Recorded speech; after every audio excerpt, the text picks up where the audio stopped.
Troisième combat de la soirée, Déranger bu Diamaguène face à Cité Soldat. Waouh. Troisième combat de la soirée. Deuxième journée de la saison 2023-2024. Néné Diaw à la tête de la structure Diaw Fara Events organisé. Combat bi dem na. Cité Soldat. Diamaguène ñaari Déranger la am nag. ñaari Déranger ñoo fa nekk. Cité Soldat face à Déranger. Waouh. Kanji non daa ñàkk Cité Soldat dernier combat bi daa ñàkk waaw daa bëre ba dee ñàkk fii la woon à l'arène nationale tey nag ñëwaat na pour rectifier le tir waaw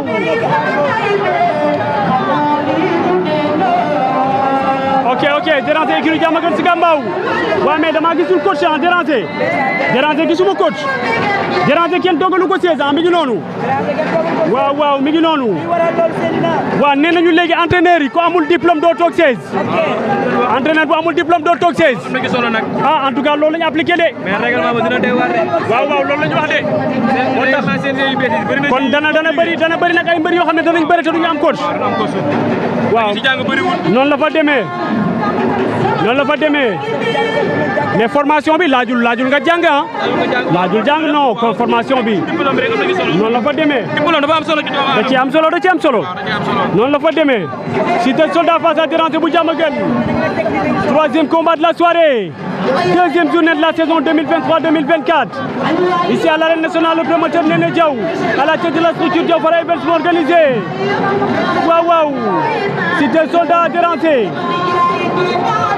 arrêtez le combat bi monsieur l'arbitre arrêtez le combat bi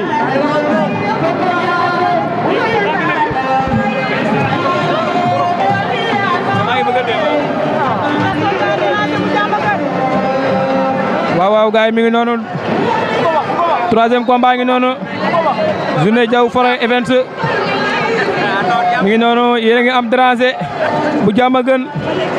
ak Cité Soldat ñaari mbër yaa ngi leewatoo ndeysaan ñu ngi noonu ci biir géew bi di leewatoo Déranger moo leen féetee càmmeñ waaye Cité Soldat moo leen féetee ndeyjoor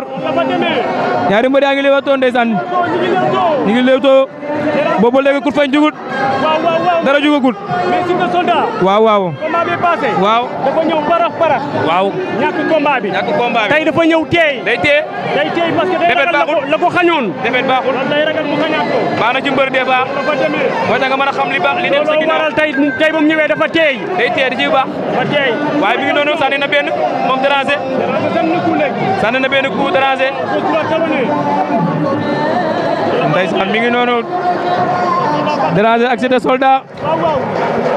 deuxième journée de la saison ndeysaan journée Diaw Fara Events ndeysaan troisième combat ngeen am noonu waaye yaa ngi may jàngal yaa sama professeur Seydina si yow laa rëy gisoo mu ñëw samp ni dégg sala yaa nee na si yow la mais dafa am solo nag waaw gis nga affaire il faut ñu koy professionnaliser waaw mi ngi noonu bi ndeysaan journée yi da ci am solo bi mooy deuxième journée de la saison deuxième journée kii seetaan foog mu xam ko dañ ko war a napp dañ ko war a jàpp di ko noté te inchaallah day continuer sax maa la ko wax mais nag bi ci combat bi ci biir géew bi waaw mooy troisième combat de la soirée tey ci am solo kii seetaan yow yaa koy gindi xamul yaa koy xamal loolu dëgg la ndeysaan waaw Seydina ngeen am noonu ndeysaan borom Dina 7 TV moom lépp moom ndeysaan mooy loolu waaye nee naa la ñaari mbër yaa ngi ci biir géew bi waaw Sala yaa borom Yeumbeul Vision waaw léegi kenn waxatu borom la Dakar Ouest TV waaye sotti si texte la lépp benn la c'est la presse waaye ndeysaan mi ngi noonu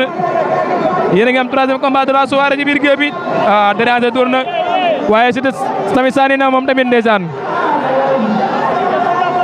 ñu ngi noonu Cité Soldat ak Déranger bu Diamaguène waaw ñoom ñaar ñu ngi leewtoo ndeysaan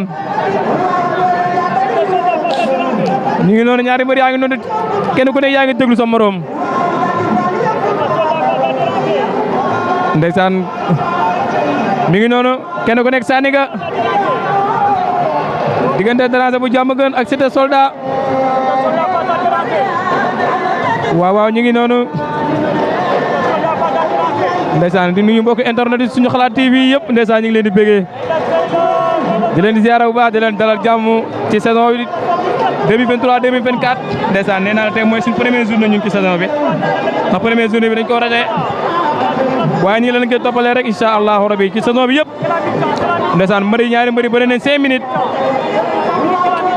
kenn daanu sa morom salaam bi-temps waaw mi ngi noonu combat bi démarré waat deuxième bi-temps ngeen am noonu ndeysaan Siteu Soldat ak Dérangé bu Diamaguène waaw ñu ngi noonu ndeysaan yoo xam ne dañoo bëgg combat bi jeex léegi combat yi warul guddee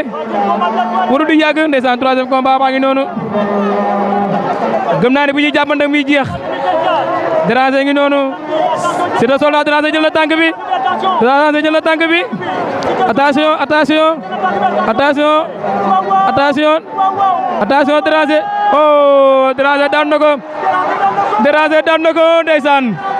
Dérangé bu Diamaguène daan na ko ndeysaan oh Dérangé daan na ko daan na Siteu Soldat jël bu rëy ndeysaan daan na ko jël bu rëy bu amul benn werante ndeysaan nee naa la lamb dafa doy waar deuxième bi-temps bi ni mu ñëwee rek nga xam ne combat bi bu ñuy jàppante mi jeex waaye ndeysaan mi ngi noonu Siteu Soldat ngi noonu ndeysaan ci biir géew bi mi ngi noonu ndeysaan troisième combat de la soirée mi ngi noonu ndeysaan Dérangé bu Diamaguène ndeysaan moo daan Siteu bu Soldat ndeysaan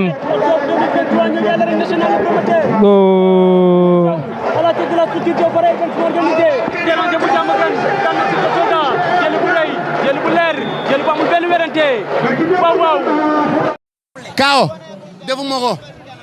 Papa Baali moom laa soxla na ñëw ñu bëre. soxlawul kenn taxawul kenn. non. Babacar dama kaa toj. dama toj Mbacke dama toj Touba toj Réfane toj Géejaali toj Fentel sant naa samay coach gabaar yàlla na ko yàlla fay. gabaar yàlla na ko yàlla fay. Mame Seye yàlla na ko yàlla fay. Jibi Ndiaye ñoom Assane Ibrahima ñoom ñëpp coach Diamaguène si gam mbaa yëpp maa leen sant. Tafa Ndiaye maa ngi koy sant bu baax amoon na yéene ñëw Tafa Ndiaye di sant booy yi ñëw indi seen jagarta sonn nañ jóge Mbacke ñoom Ibrahima Diagne ñoom ñëpp gars yi bëgg naa leen ñoom Pape Dieng mais Babacar gisaguñ dara fee sama bëre dafa tëju woon yàlla baax na